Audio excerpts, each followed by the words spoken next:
Muchísimas gracias por la oportunidad que me brinda de poder construir esta historia de mi abuelo, un migrante judío alemán que vino en el 40 y que hizo vida aquí. Y dentro de las cosas que he ido hurgando, ha sido que trabajó con usted. Entonces, me gustaría, gracias por la oportunidad, saber cómo lo conoce, bajo qué contexto, qué relación tuvieron.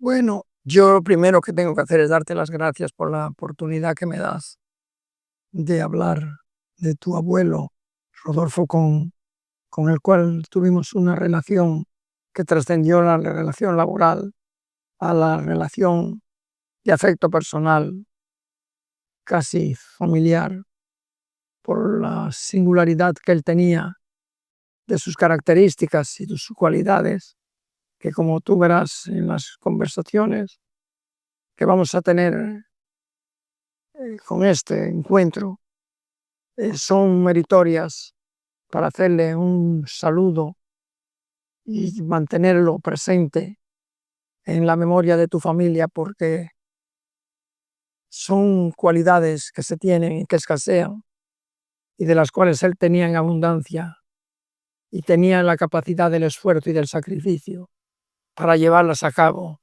no solamente para detectar lo que tenía que hacer para que quedara bien hecho, sino para que, además de eso, pudiera llevarse a cabo los planes que teóricamente eran diseñados y que necesitaban la mano de alguien con espíritu de sacrificio e inteligencia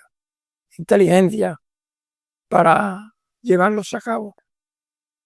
Yo lo conocí a él antes de trabajar con nosotros, eh, por reuniones que había de comerciantes, de importadores, y yo tenía ya un conocimiento de él y me parecía un personaje simpático porque él tenía el aspecto de un niño físicamente hablando, parecía como un niño que estaba trabajando y que sabía conocer y aprender rápidamente las cosas.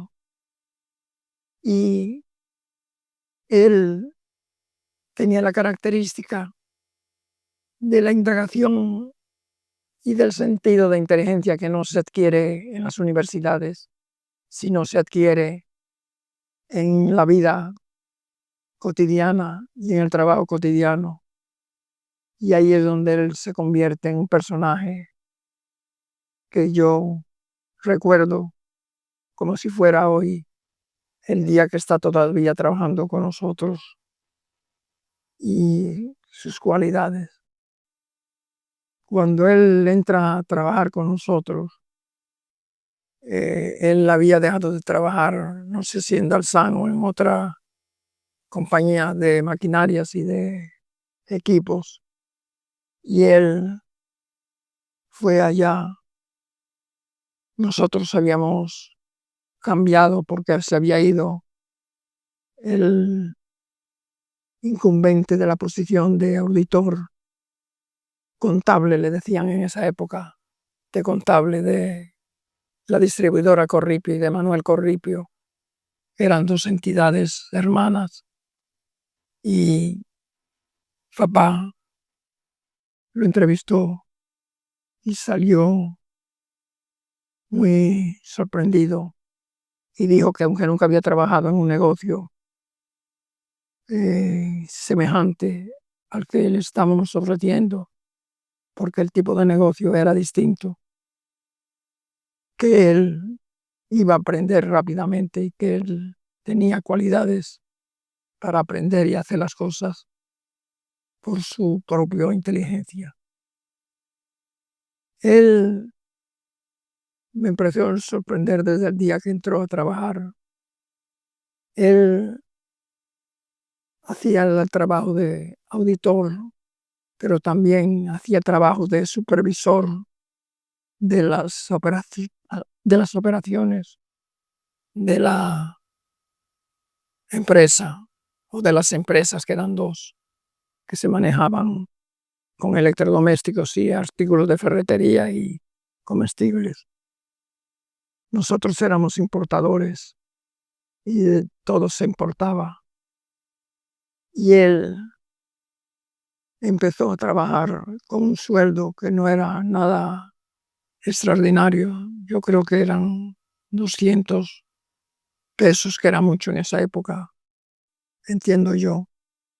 Pero él valía mucho más y desempeñó mucho más de lo esperado. Nosotros le dábamos al contador, al contable, a la posición que él tenía, los documentos de importación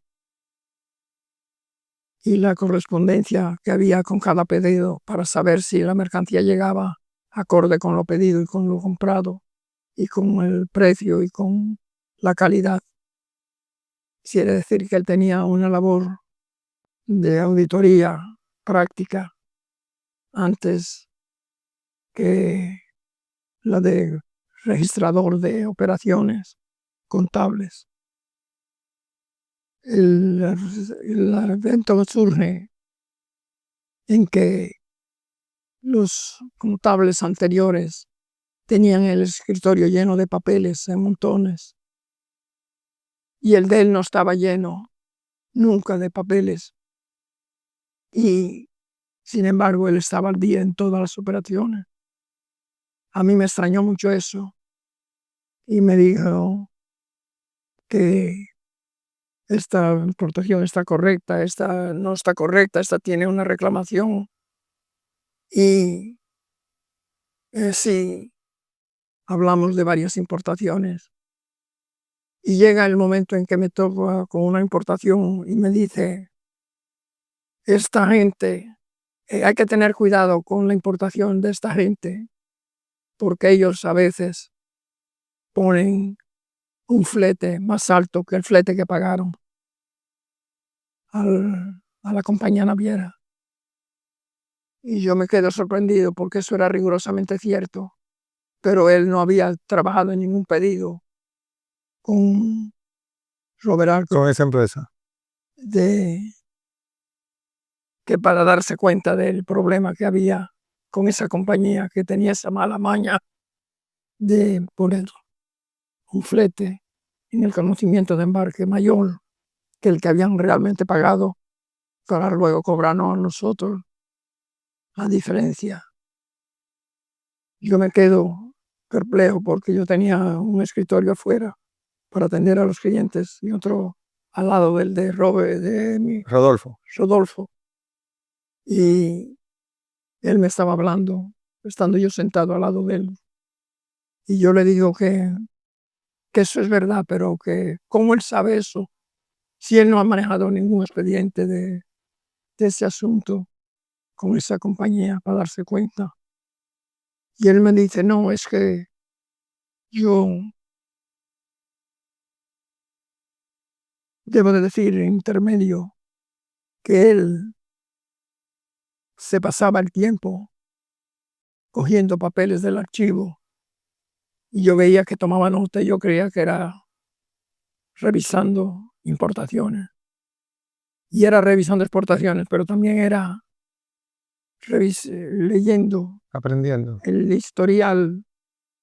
Y él me dice que él lo sabe porque él ha cogido los archivos de los últimos 3 años y ha leído todas las cartas que se han escrito entre los suplidores y nosotros, y vio varias reclamaciones y quejas de nosotros a la casa suplidora por esa mala maña que tenía y que se le reclamaba, y que eso era algo que había que tener en cuenta porque él ya había leído todas las cartas que se habían cruzado con los suplidores y él tenía la historia ya al día sin haber sido instruido. sin haber sido instruido, sino por motu propio. Eso es un acto lógico de alguien interesado en dominar lo que ponen a su servicio. Y eso, él se destacó porque desde ese momento nosotros nos comprendimos que estábamos delante de una persona con mucha capacidad de interés en lo que hacía y que se había sacrificado en leer todas las correspondencias que se habían cruzado, no con ese suplidor, sino con todos los suplidores. Buenísimo. O sea que él cogió y dijo, yo entro aquí como si tuviera 10 años trabajando y conociendo la empresa. Y ya él, de ahí en adelante, cosas especiales y artículos que tuvieran algunos inconvenientes o lo que sea, él estaba al día, él sabía lo que había pasado durante los años anteriores, Correcto. 3 años. Eso no lo hace casi nadie. Eso lo hacía yo también cuando estaba más pequeño, que yo en las vacaciones del colegio me ponía al día de lo que había sucedido en los meses anteriores. Pero me parecía que eso era yo porque era dueño o era de los dueños del negocio y tenía que Ese compromiso. verlo en compromiso, pero no de una persona Empleado. dueña Exacto. para trabajar con ese interés y ese apuro y esa presteza. Él, por otra parte, tenía un alto sentido de la picardía y eh, de la ironía y de cosas, porque él era muy ingenioso y decía unas cosas con una sonrisa, porque tenía en la boca esa impresión de malicia sana que hablaba contigo y tú tenías que analizar, porque probablemente estaba hablando de algo serio, pero él lo pasaba al plano jocoso, pero necesario de saber. Él tenía mucha prestancia porque no tenía horario. Él venía y se iba cuando nosotros nos íbamos por la noche y mantenía toda la información al día. Y yo no encuentro ningún evento que haya para quitarle su consideración de que él entró a trabajar allá para hacerse necesario. Yo le pregunté una vez que cuando él había pensado en trabajar en nosotros, que cuál era su objetivo, y él me dijo que hacerse necesario e indispensable. Eso está dicho ahí todo. El que va a un sitio para hacerse indispensable y necesario es que tiene mucho alcance y mucho deseo Y compromiso. de meter el tiempo en una caja y dominar la caja de pe a pa completa. Él tenía condiciones muy especiales porque no era una persona inteligente, pero aburrida de esa gente que son Tecnócratas. tecnócratas y que eh, citan los hechos, pero no sacan provecho de ellos. Yo tenía en esa fecha, y yo creo que eso intervino bastante, la de un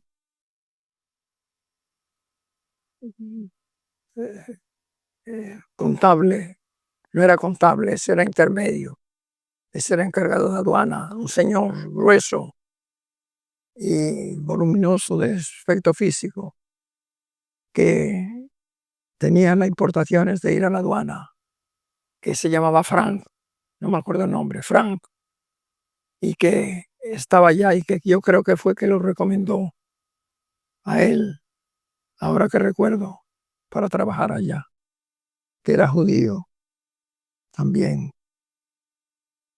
Yo recuerdo ahora que él sabía italiano y me extrañó siempre que sabía italiano y todavía no recuerdo por qué es que él sabía italiano. Sí, en su proceso de salida de Alemania, él hizo residencia en Trieste, Italia, y su primer hijo nace allá, entonces por eso tuvo Pero eso es de Yugoslavia. Todo Trieste, eso, Italia.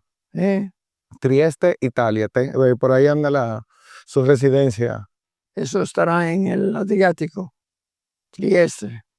Sí, es una región italiana. Sí,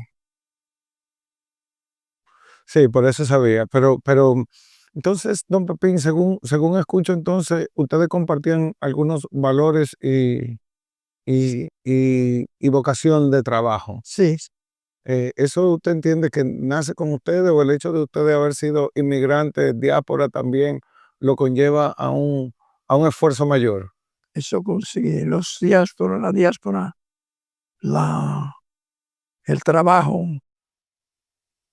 eh, de la gente inmigrante que sale no porque la llevan, sino porque deliberadamente quieren progresar.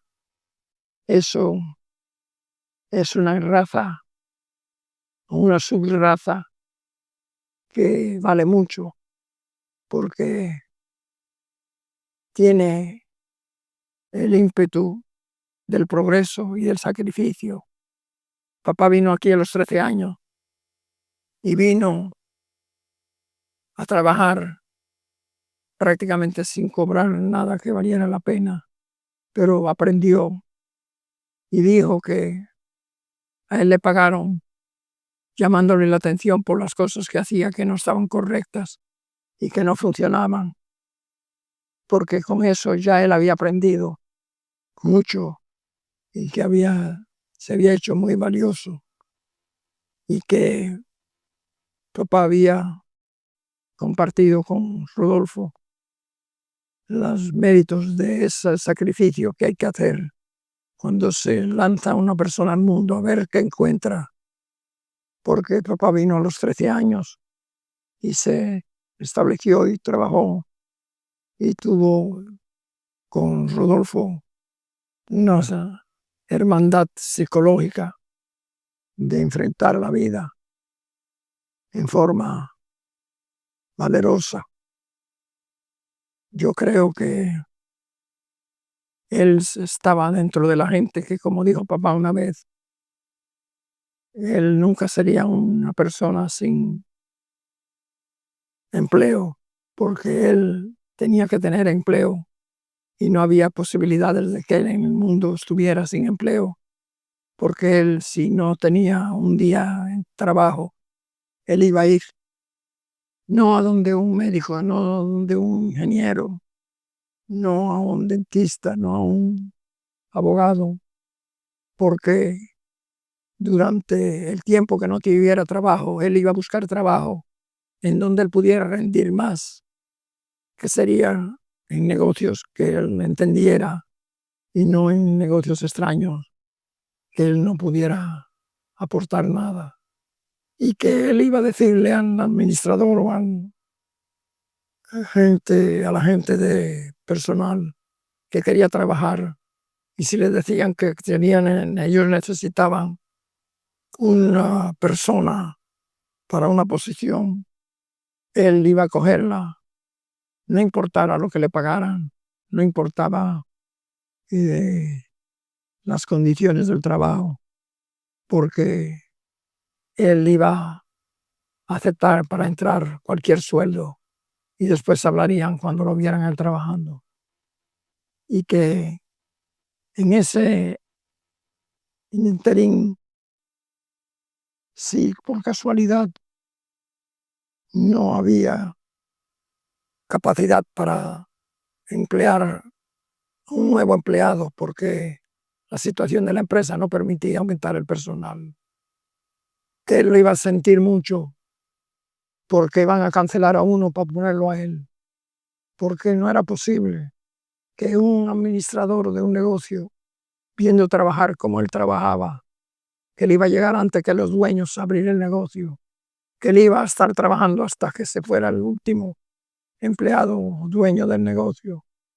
Él iba a hacerse indispensable, como decía tu abuelo, y iba a salir adelante, porque a él nadie lo iba a dejar irse cuando vieran cómo él trabajaba y la forma en que él trabajaba, entregado de lleno al, a la deducción y cuidado de todo lo que le pusieran a su cargo.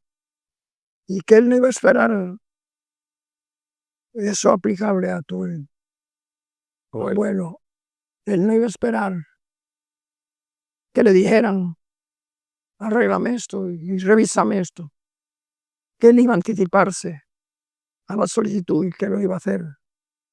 Que él no pertenecía a la gente que esperaba que le dijeran qué es lo que tenía que hacer, sino que lo iba a buscar y él iba a encontrar qué hacer siempre. Que no hay posibilidades de que se cogiera de sorpresa un trabajo que él no haya visto, que se puede hacer y que se tiene que hacer. Es la espontaneidad del trabajo, que es lo que sorprende a cualquiera. Eso es algo que la gente aquí no, y en el mundo no tiene en cuenta. Dicen, no pertenece a la gente que dice, yo ya tengo que hacer por el librito, mis obligaciones son estas. Dice, las obligaciones son todas las que se refieren. Si es barrer, es barrer. Si es limpiar, es limpiar. Si es llevar libros, es llevar los libros. No importaba. Se daba el ejemplo y se hacía. Yo todavía recuerdo que a Rodolfo lo llevaron una vez. Él era menudo y no podía tener musculatura muy desarrollada. Yo no sé a quién tú saliste, que con no fue a él la musculatura. Él estaba en todo lo que hacía falta y a veces más. Él era un personaje singular. Viniendo de usted, qué honor. O sea que veo que los valores que tal vez tenían en común y lo llevó a tener esa relación fue el trabajo, la dedicación, hacer más de lo que se esperaba de él, siempre la milla extra, pero con una buena actitud y una vocación de trabajo, sino de De mala gana, de buena voluntad, porque tú notas el que hace el trabajo, porque lo hace cuesta arriba, porque es una obligación. Yo siempre digo que y él pertenecía a ese grupo de gente donde el trabajo no es un trabajo. Y no hay nada más trabajoso que pasarse la vida trabajando, como si trabajar fuese un trabajo. Pasarse la vida trabajando y hacer eso como un trabajo todos los días que uno se levanta por la mañana. Eso es una tortura china en la vida de cualquier persona. Levantarse todo el día para hacer lo que no le gusta. Tiene que gustarle el trabajo que hace. Y ya no es trabajo, ya es diversión. Se porta bien. vista de la trayectoria que usted, mi abuelo y otros tantos diásporas que decidieron hacer de República Dominicana su tierra, su país. Asimismo hemos visto en los últimos 60, 80 años que un grupo importante de dominicanos ha salido no porque lo fueron, sino porque entendía que para la mejoría y prosperidad de su familia decidieron abrirse campo en otras latitudes.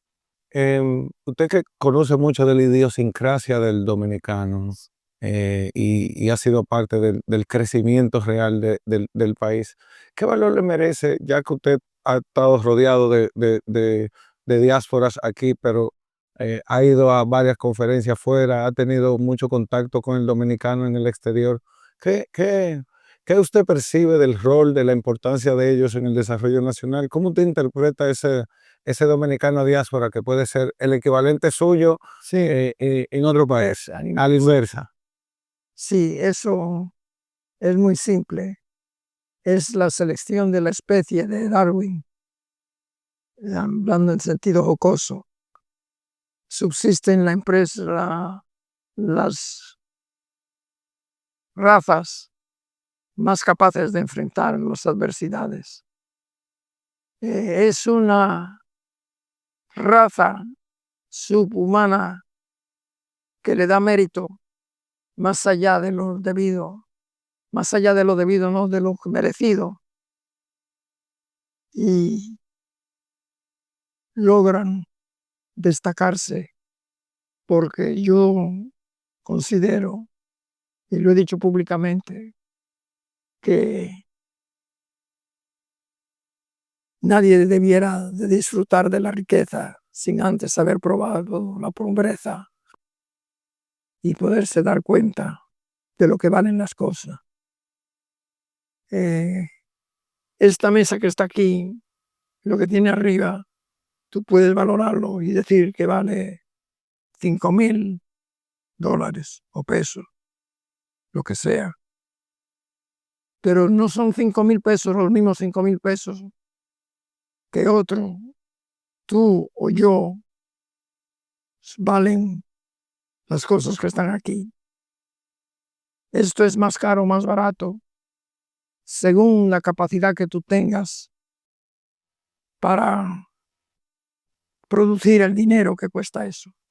Si tú tienes que trabajar 6 meses para ahorrar $5,000, eso vale mucho más dinero que para otro que le tiene los 5,000, $6,000 disponibles en el banco y no le hacen falta. Para él eso vale mucho menos. Esos 15,000 pesos son poco de su patrimonio relacionado con su cuota de trabajo requerido para tener ese ahorro. Papá se estableció con 5,000 pesos. Y se estableció dándole el valor a 5,000 pesos en una forma magnífica, porque fue contando con que él había venido aquí en barco de tercera clase porque no había de cuarta clase. Si hubiera ido más barato, él viene más barato.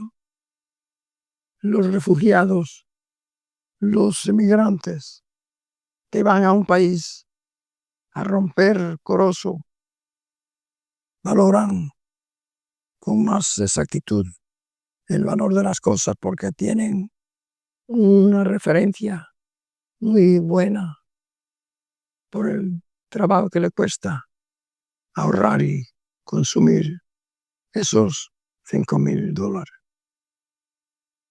Y ese emigrante valora mucho porque le cuesta mucho dinero producirlo, mucho tiempo y mucho dinero. Mucho esfuerzo. Y eso es una medida de valor más exacta que las que se hacen en las estadísticas del promedio del PIB, del Producto Interno Bruto y todo esto que se mide estadísticamente en los libros de economía. Yo creo que el mayor esfuerzo que puede hacer un hombre es alejarse de su familia e ir a otro país a aventurar. Y si lo hace y lo está dispuesto a enfrentar, es porque tiene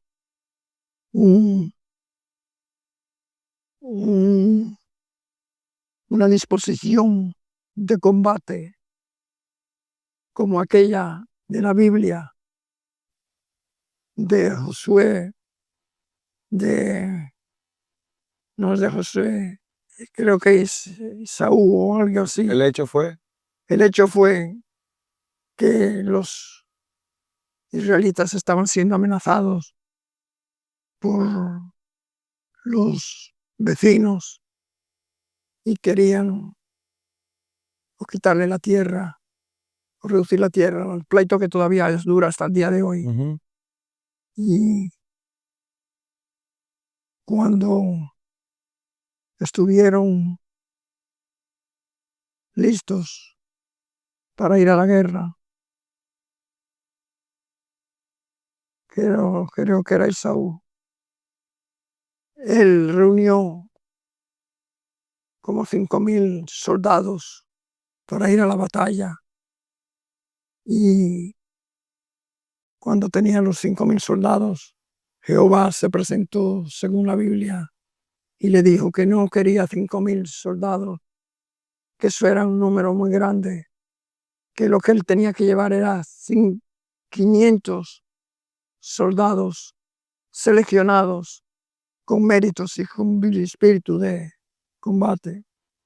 Y dijo que hicieran el chequeo y la depuración cuando cruzaran el río Jordán, supongo que era el río Jordán, que se cruzaba por una parte a pie, y que cuando se metieran en el río solamente siguiera la batalla con los que, sin tirarse en el río, cansados y a refrescarse y perder el tiempo en su caminar hacia el campo de batalla, solo bebieran agua sin pararse con la palma de la mano, cogiendo el agua y bebiendo y caminando y bebiendo, porque no perdían tiempo bebiendo agua ni para tirarse y refrescarse, sino que tenían el valor y el empuje de ir a pelear.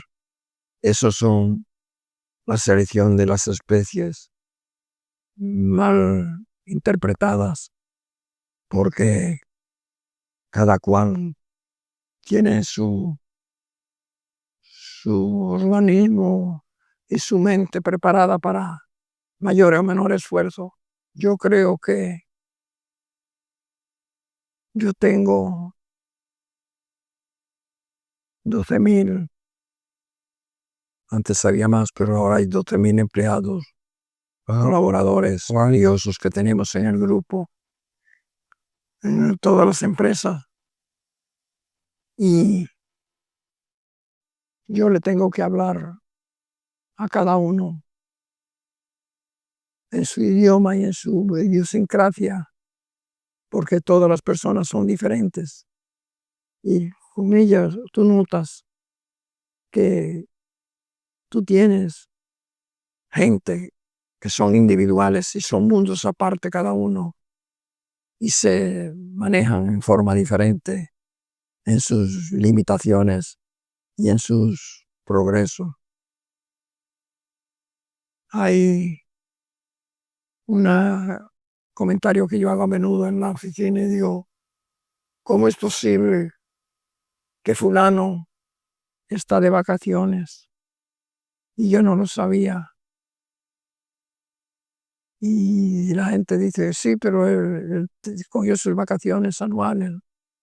Yo digo, pero yo no lo sabía. Eso significa que él no hizo falta durante un mes o 3 semanas o 4 semanas.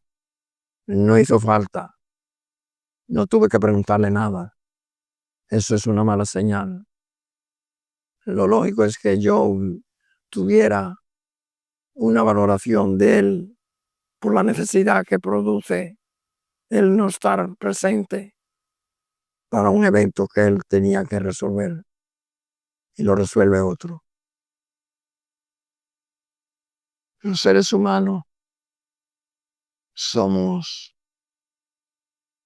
iguales morfológicamente, pero la diferencia, como dije yo una vez, está del cuello para arriba. La diferencia de los seres humanos, y eso pasa con la gente de que tú me preguntas de nuestra diáspora. eso La diferencia está del cuello para arriba, que es la parte más pequeña. Si tú puedes, no está en tener brazos de levantador de pesa y de energía desorbitada.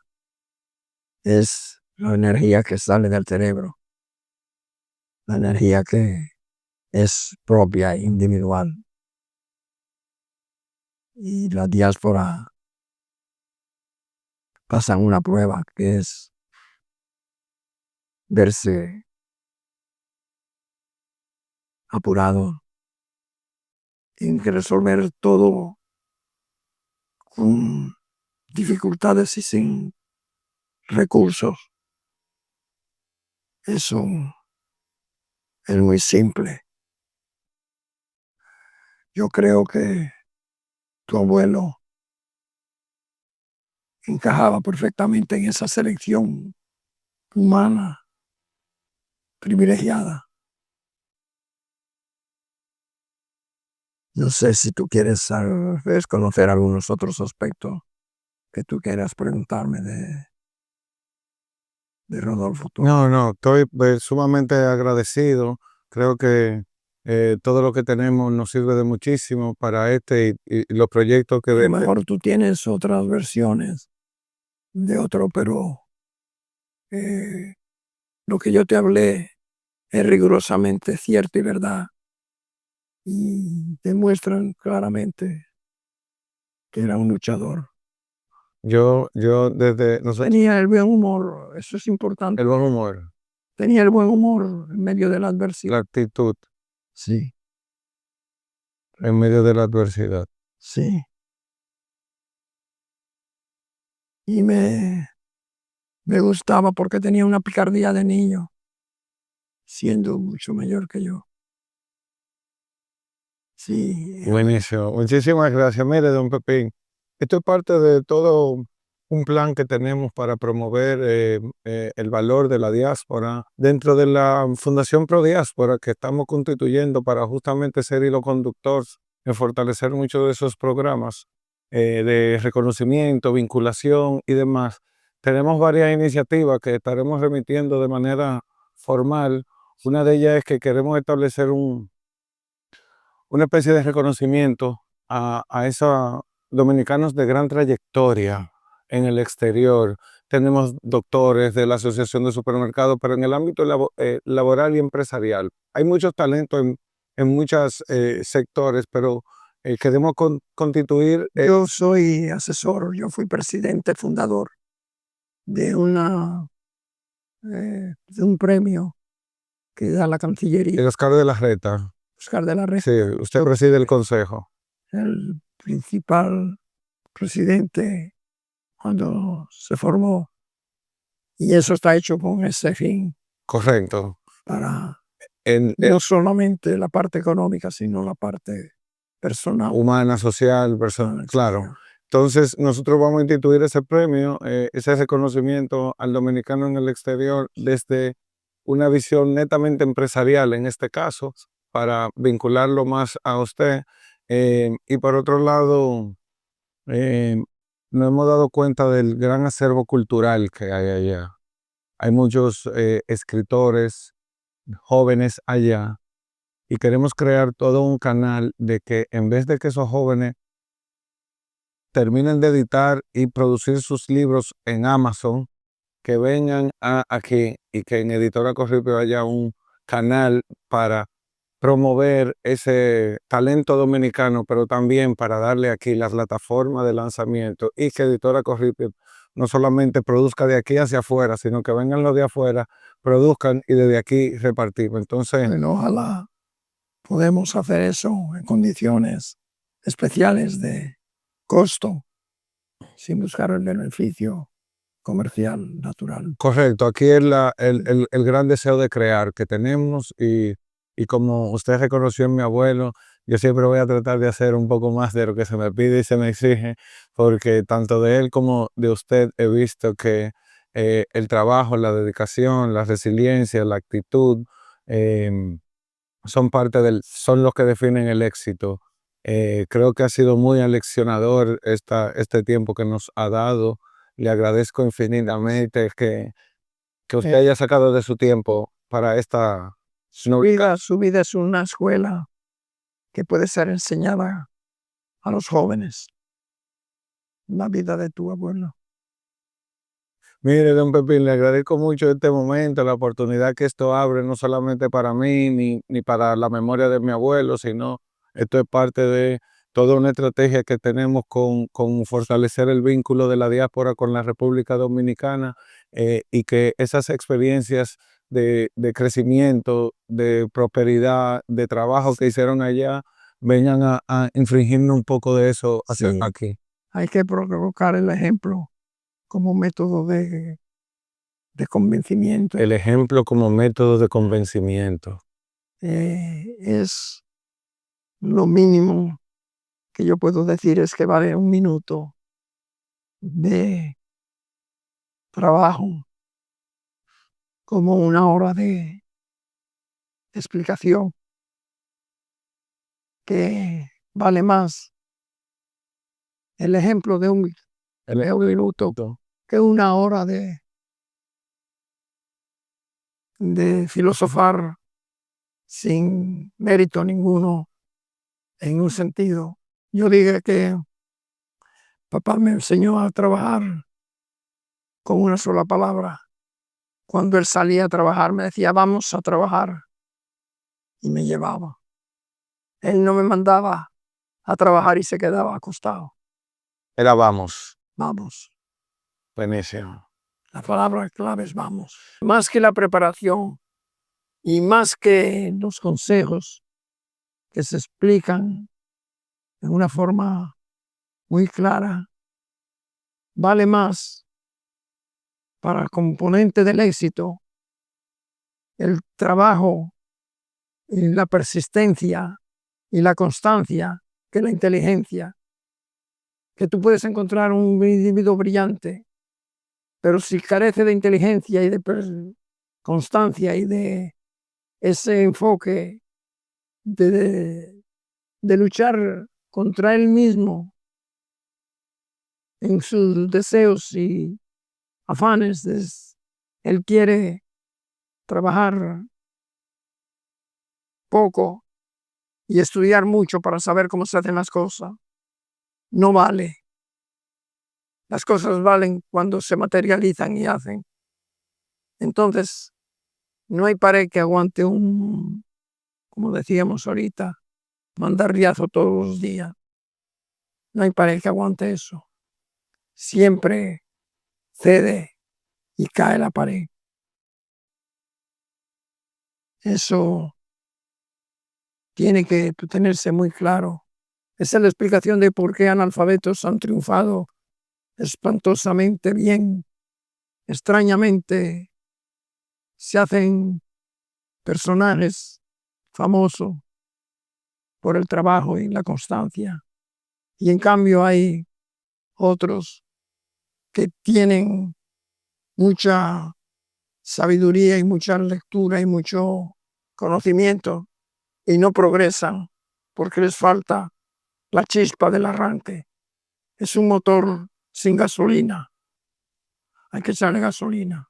Don Pepe, mire, este rato que nos ha brindado va a ser aleccionador, transformador, determinante y muy especial, no solamente para nosotros, sino cuando hagamos de esta historia y del acompañamiento que usted nos ha dado, creo que nos ayudará también a mover a que la ciudadanía, tanto los dominicanos de allá como los de aquí, vean que el esfuerzo, el trabajo, la dedicación y la persistencia son los que garantizan esa felicidad y el éxito.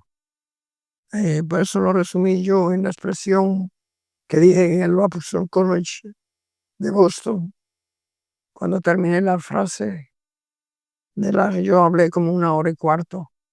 Después vino una hora de preguntas del público, que eran 700 y pico de estudiantes, que yo, como no leo lo que escribo, sino que lo digo espontáneamente, y es lo natural, veo al público que me está mirando y yo veo que se mantiene ensimismado Aquí, al borde del filo, ajá. Sí, se nota que están en sintonía conmigo. Yo le dije, yo le he enseñado ya mucho y ustedes creerán que con esto que yo les he enseñado, ustedes ya tienen la llave del éxito. Pues eso lamento decirle que no es así. La llave del éxito es igual que la expresión que yo tengo que el libro de dieta no rebaja. Es una forma de encaminarte por el camino de rebajar, pero si no haces el sacrificio, estás perdiendo el tiempo. Don Pepín, muchísimas gracias. Muy- No tengo cómo agradecérselo. Quedo con esto. Con dedicación y trabajo es que se lo puedo. Tiene la cara de él. Sí, mírela ahí. Su... Es cara de niño. Sí, sí. No, es cara de niño. Sí, aquí era ya cuando era más. Ya él así estaba trabajando con nosotros. Yo creo. Mm, Yo creo que en esa etapa, porque tenía el bigote. Sí. Y entonces, esto es congelar el tiempo. Buenísimo. Yo voy a tratar de descongelarlo y hacer toda una historia con esto.